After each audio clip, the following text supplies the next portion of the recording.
All right, to Tel Aviv now, as cash-strapped Israeli students have found a new way to relieve their financial plight. They can get easy money by simply posting positive tweets for the government and clicking the like button. It's after authorities came up with the idea of offering youngsters salaries and even scholarships for protection of the government's interests in fighting anti-Semitism on the web. Ironically, though, the father of the digital diplomacy program has come under fire for posting racist comments, the very thing he was meant to be combating. Paula Sleer takes up the story. Public opinion against Israel is at an all-time low. Recent wars with Gaza and the seemingly never-ending occupation have left the country waging a PR war.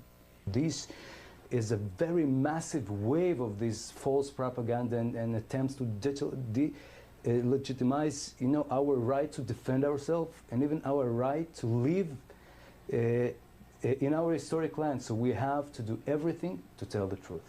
For 65 years, Israeli diplomats have struggled in their posts. In the modern world, they need all the help they can get. Enter the undergrads.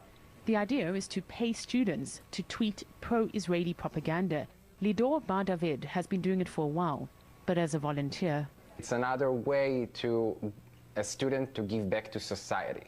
Even in Israel, you have a bunch of people, a few people at the Foreign Affairs Ministry office who do social media for their living. So it's okay for people to getting a salary on this kind of work. The new student sales force will share a PR commission pot of nearly $1 million. And in universities across the country, they'll eventually even receive scholarships for waging Israel's digital diplomacy. But before these new recruits could even start tweeting, liking or hashtagging, there was a PR blunder. The guy tapped to head the social media advocacy has already been put to pasture. Take a look at his Facebook page. Daniel Seaman is known for being abrasive to the foreign media, but that's not all. Seaman called Palestinians stupid in an expletive-laden rant. Critics pounced, taking the opportunity to question the basic ethics of the new approach. So you're basically turning a human being into a human commercial. Uri Agnon is a second-year philosophy student who says he won't be signing up. He's angry with his government trying to tell him what to think.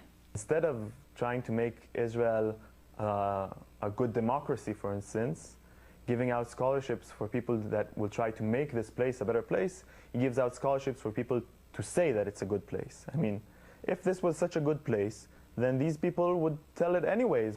Those in opposition say there will be some major whitewashing, and using students to tweet pro-Israeli propaganda is part of that. I think the Prime Minister's office is trying to cover up the human rights violations that are happening by paying young folks to be involved. I think he'd be better off investing the funds in education, in infrastructure, in community development that he hasn't done in decades. Israelis are no stranger to war, but at the online frontline, it's an unenviable battle to turn public perception of Israel from zero to zeitgeist. Paula Sleer, RT, Tel Aviv.